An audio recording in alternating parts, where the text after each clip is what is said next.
I think I appreciate the opportunity to share with you a little about ministering through times of struggle and change. I think that's what we're supposed to be talking about. And I was rehearsing in my mind this morning exactly how that was going to look when I shared it with you this morning, and discovered that there is this pain that sits just below the surface, which was much nearer the surface than I had realised.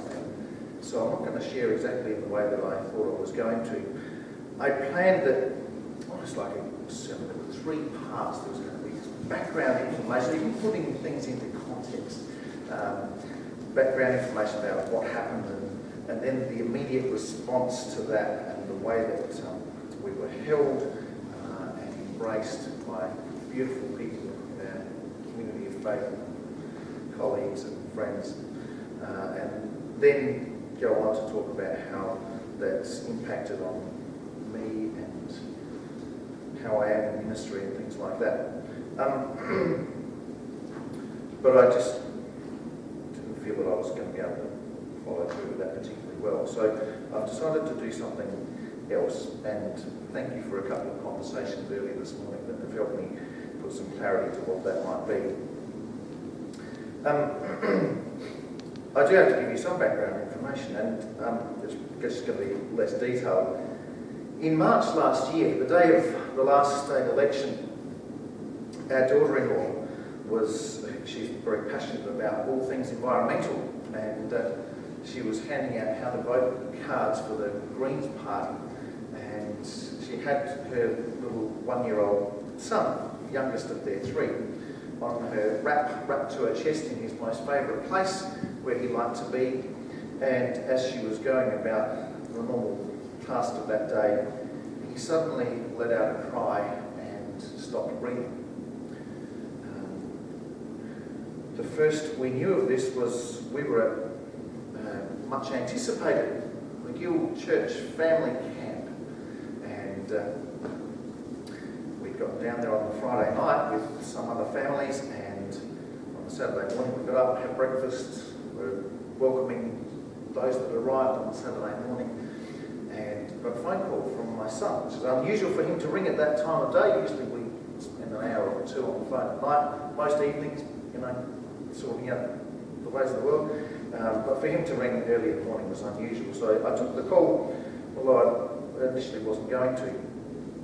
And he told me that Oscar had been rushed off to hospital. He was on his way to Flinders Medical Centre, but he hadn't breathed for 15 or 20 minutes. The paramedics had been unable to revive him, and he was pronounced dead on arrival at the hospital. Oscar has two older brothers. If I can get my computer to work, hopefully we'll sort this out. Who, like the rest of us, absolutely adored little Oscar. He was the light of our life, and they have found it a huge struggle to understand and make sense of this terrible tragedy life. At the time, I wrote a story for them called What Happened to Oscar, and the excuse was it was my way of helping them make sense of what had happened. It probably was as much for my benefit, it was as much for my benefit as for theirs. And then 6 months ago,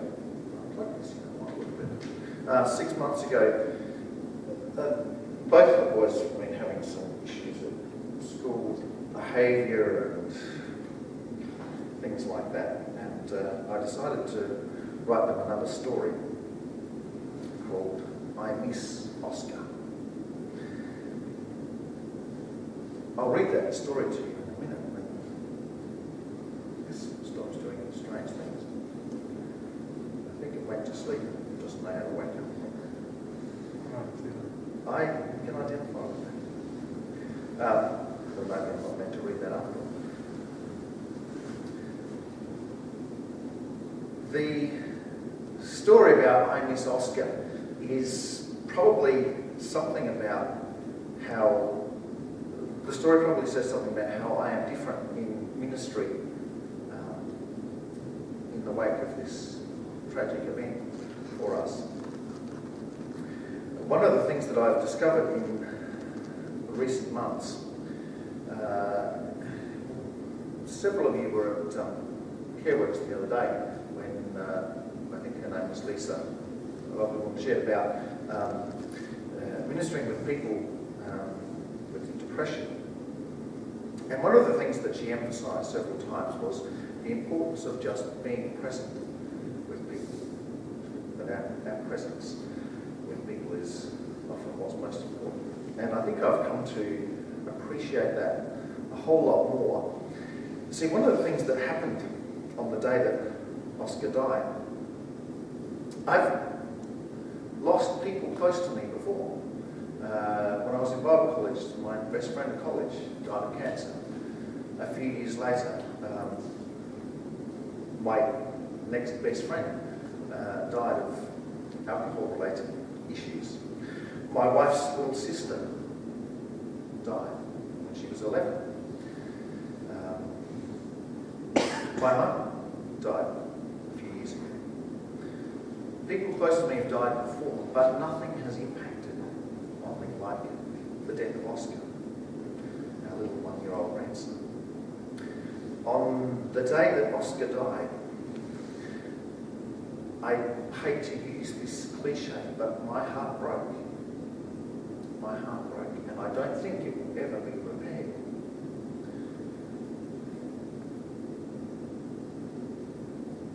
So now, instead of being the guy who is strong and reliable and maybe it's something to do with my size, that people kind of look to me as the guy who's going to hold it all together and be the one who will be there when they're struggling.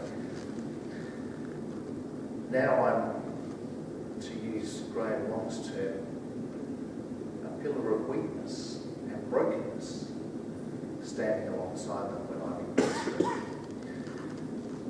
That's an uncomfortable place for me to be. But in some ways I think it's actually a more helpful place for me to be. There are a half a dozen people or so in our congregation at the Hill who I've discovered have travelled a very similar journey. I have a connection with them. We have an unspoken something between us. Whenever we see each other, we just know how each other are feeling just below the surface. One of the ladies at McGill is known for her abruptness.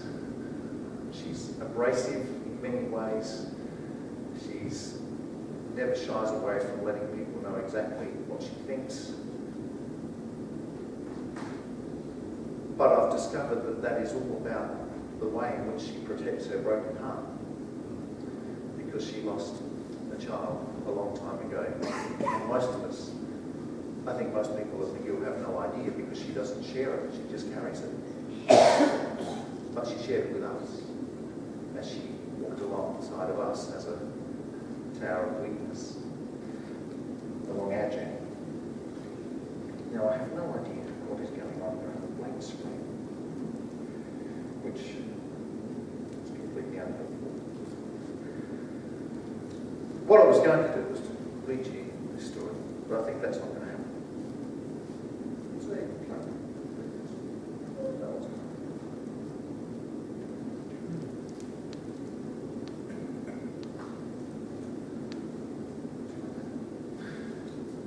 Maybe, if this is going to sort itself out, instead of me standing here and telling you about what I think you might want to hear, why don't you ask me questions about this journey for me? And we can actually talk about it rather than just listen. I'm happy to share if I can how it's been, and don't be afraid to ask the questions, because one of the things that has changed for me, how I am changed, is a few weeks ago we had in our lecturing the story of Jesus calming the storm. And as I was preparing to preach on that, our journey changes the way we read the stories, the way we hear the stories, what we see in the stories.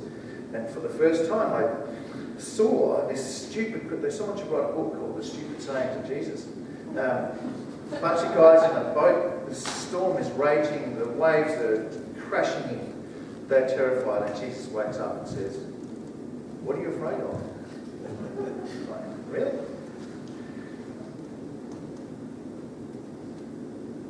For me, this journey has been really helpful in learning not to be afraid. Not to be afraid. It's incredibly painful. Incredibly painful. But there's nothing to be afraid of. We have to see things from the kingdom perspective. Jesus invites us to see things in a different way. The same reality. Christian Schwartz the other week was talking about the same reality, we just see it from a different perspective. And to see it from the kingdom perspective. So what are you afraid of? So, are you really afraid of death? Why? Why are we afraid of death? See it from God's perspective, it's not so scary after all. Ask me questions. Stephen, can I ask how you cope with ministering to your wife and recognising that, to me, our wives probably go through more, well, when they go through a struggle, they go through it at a deeper intensity. How did you cope with ministering to Tanya, one, if I can call her that? Yes, we have a lot of confusion at McGill. We have too many Tanyas.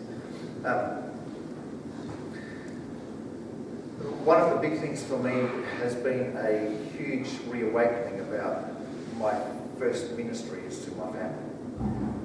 And that has been a good realisation to make. Tanya and I have been on very different journeys through all of this.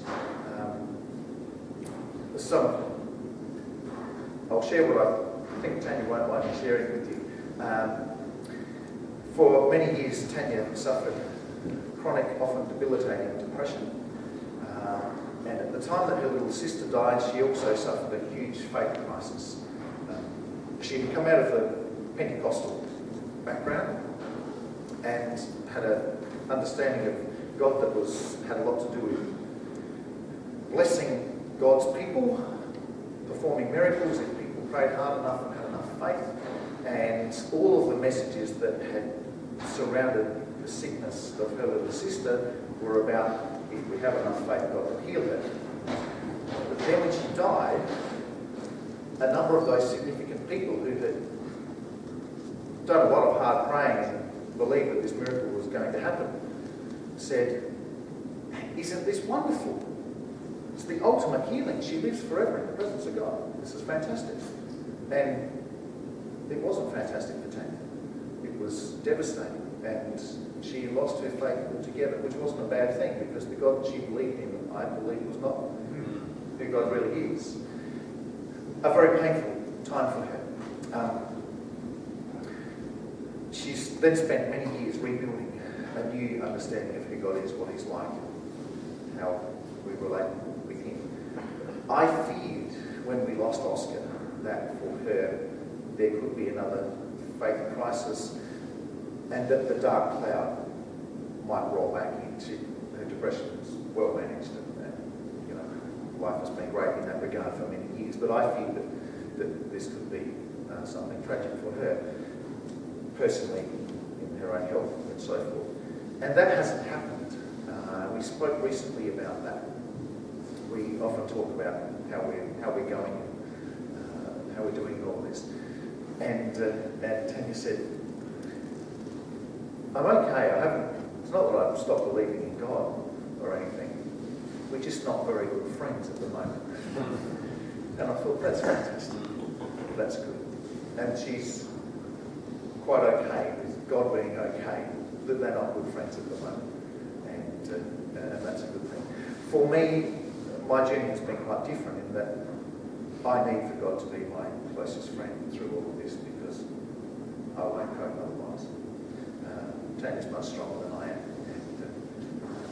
But once again, just being present for for each other, and for us being present for our kids, and all of our kids, our other children and their families, but equally as devastated in all this. We're a pretty tight bunch, and losing the loss impacted hugely on all of us. So our first priority is ministry to our family.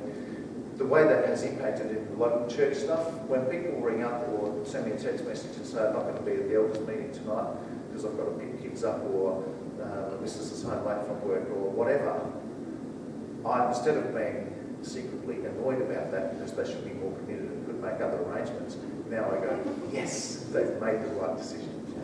That our community of faith and all that we do in our community of faith ought to be about empowering people to live life to the fullest.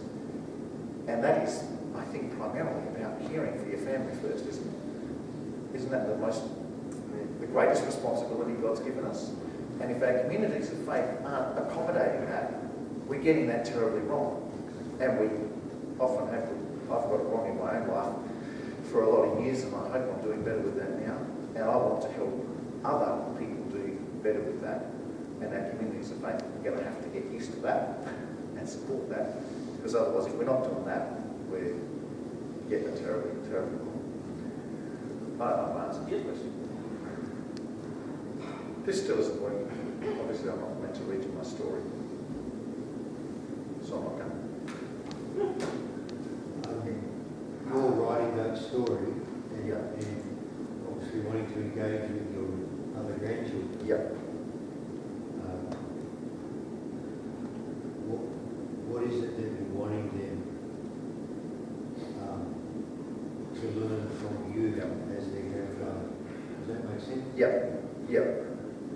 I want them to know that how this is affecting me is okay. And how this is affecting them is okay. That it's okay to be sad, and it's okay to continue to be sad. That it's okay to keep wanting to talk about Oscar all the time. And part of that, I think, is for fear that we're forgetting. And I want them to know that it's okay, that we all struggle, and that that's okay. I also want them to know that asking the questions about where it is, what that's all about. The journey for me, challenging questioning my theology and my pat answers about, what happens when you die and all that kind of stuff. Do you know, it's actually been quite liberating to have that all thrown up in the air. And in my story, largely what I say is, I don't know. And I want them to know that it's okay to not know that, we might see it like this, and we might think that, and that's okay. And I want them to also know that the Bible actually doesn't have all the answers about that stuff, even though some people think that it does. It's not that clear cut. But my conclusion at the end of it is that if the breath of life that was in Oscar has returned to the Creator, and God is everywhere, then that means wherever we are, Oscar's not far away. And that's my conclusion. And that's how I live from day to day, knowing that Oscar's not far away.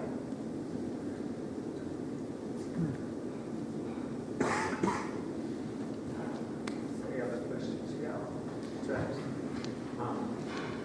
Did you experience the struggle to either kind of do nothing or to overcommit yourself to work once this all happened? And if you did experience that struggle, how did you walk that tightrope, if that makes sense? Yeah. Had great people around me. The leadership at McGill and a dear colleague, Tad, helped me find a healthy balance in that. My tendency is to get busy, and I see in my son, Oscar's dad, he has just thrown himself. He's always been a workaholic. You see things that your kids learn from you, and some of them you go, gee, I'm really proud of that, and other things you think, oh, he's screwed that up so badly. And I see that in our eldest son, is that he was already so caught up in work and all that stuff, and he's just doing more of that. And you know, part of my ministry to him is to try and help him make some space for other stuff. And that's my personal tendency to do that. But with the good people I have around me, help me to find, strike a good balance. I think a healthy balance in all of that. You know, the fact that you'll just take as long as you need, which for me I thought a few days and I get back to it, that will help, but it doesn't. And even now, you know, if I think that my family, our grandsons come to stay with us pretty regularly, because sometimes mum just can't cope, and that's our priority. When they need us, we're there, and our church community understand that. We work around it. That's great.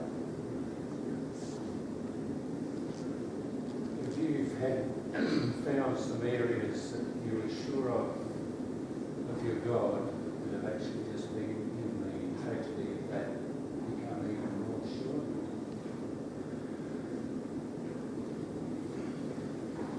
Just the only thing that I'm certain of is his presence and his grace in all of that. I'm certain, I'm not certain of anything else. I don't know how, I don't think God is the great chess player moving the pieces around. Do I think that everything is just completely by chance or whatever? I don't know that I think that either. I don't know what I think about that stuff anymore. Do I think everything happens for a reason? Well, I think the reason Bill Oscar died was we've discovered was he had a problem with his heart that we didn't know about. Any other reason? I don't think so. I don't find it comforting when people say these things happen for a reason. I think the reason was there was something wrong with his heart. Will God do good things? Yes, God has done amazingly good things in this. I've said a number of times, the only thing that was more overwhelming than our grief was the way in which we were held and loved in that tragedy. God does amazing things. And, you know, as someone in ministry, to actually be able to let go and be vulnerable and to be humble enough to be ministered to is a good thing, because we need it.